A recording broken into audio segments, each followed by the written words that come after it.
Huwag magyabang sapagkat lahat tayo ay uuwi rin sa lupa. Ang kayamanan at kapangyarihan ay walang saysay sa huling hantungan.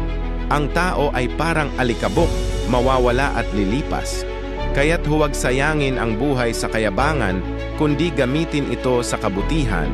Walang mataas at walang mababa sa huli, dahil lahat ay babalik sa parehong lupa na pinagmulan.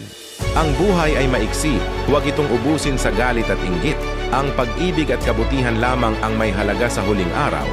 Kapag tayo ay inilapag sa hukay, hindi dala ang pera, titulo o kapangyarihan. Ang dala mo lang ay ang iyong mga gawa. Matuto tayong yumuko at maging mapagpakumbaba sapagkat ang dulo ng lahat ay kapareho para sa lahat.